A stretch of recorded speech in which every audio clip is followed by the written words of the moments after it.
They violated, but Israel violated it too. Are you questioning if Israel was doing Israel, as soon as we made the deal, they came out and they dropped a load of bombs, the likes of which I've never seen before. The biggest load that we've seen. I'm not happy with Israel. You know, when I say, okay, now you have 12 hours, you don't go out in the first hour and just drop everything you have on them. So I'm not happy with them. I'm not happy with Iran either. But I'm really unhappy if Israel's going out this morning because of one rocket that didn't land, that was shot, perhaps by mistake, that didn't land. I'm not happy about that. You know what? We basically have two countries that have been fighting so long and so hard that they don't know what they're doing. Do you understand that? Yeah, I've been watching this all go down for quite some time, just like everyone else. But I've been waiting for this, exactly this. And unfortunately, not for the world. It's not unfortunately for the world. Unfortunately for the Israelis, you finally put yourself into a place where you can't get out. They actively egg you on for over a year now to do things that were irredeemable as a people, for you, as a nation. Your actions are irredeemable. So what's happened is they've turned you, the victims of their into perpetrators of a against the Palestinians in Gaza. That's right. The perpetrators of your have turned you into genocidal maniacs. Read the room. They're putting out AI translated videos of Hitler on YouTube, and they're not getting taken down. They're getting likes, shares, and subscribes. That's not denial. That's justification. They think Hitler had a good point because of your actions. People are saying things that they would have never said out in the open before, maybe to each other, out of earshot of normal people. They're saying it now, out in the open. They're loud and proud about it.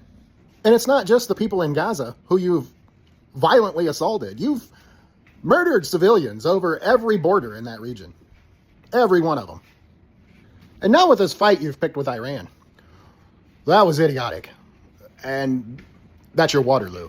This is it for you. Iranians have nowhere else to go. They don't have dual citizenship. Israel is packed with pampered Westerners. And all it takes is for one of their rockets to hit an apartment building. Just one. Just one. And everyone who survives that attack, that assault, they're all going to be on the next flight back to Moscow or Paris or Berlin or New York. Do you think they're going to live there without cappuccinos and Wi-Fi? Forget it. There's no way. I'm getting a little long here. So last point. For years, 70 years, the United States has funded you and has given you all the weaponry you needed. Your country has socialized medicine because of the United States. You couldn't afford that without all the money that you get from here. There's no way. The United States government was more than happy to give you that money because it just fed the military-industrial complex. All their campaign donors, you know, the politicians, okay? But for me and for my neighbors and for the average American citizen, our roads are falling apart, our education system's a goddamn joke. We don't have universal health care. You have universal health care. We don't have it here, though.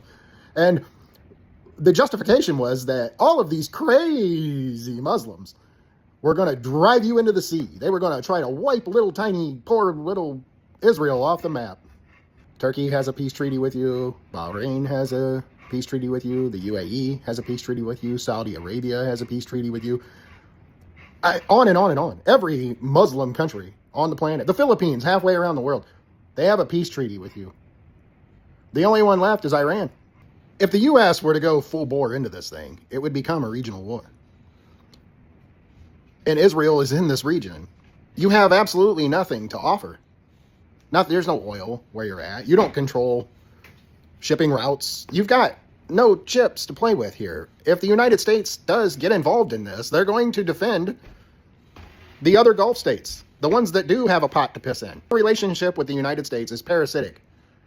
You offer nothing, absolutely nothing, but a testing ground for weapons for the military-industrial complex. Your cities are going to get flattened. Your ports are going to be obliterated.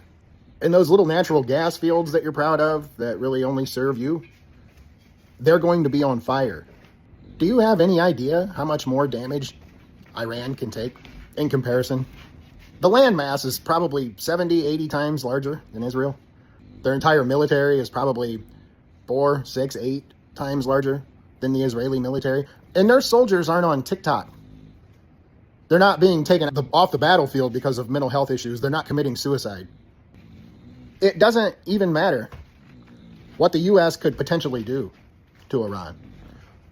You can't sustain a fraction of the damage that they can. That's just the cold, hard truth. And from the sounds of that little video clip there at the beginning, sounds like the rug's getting pulled out from under you by your good old Uncle Sam.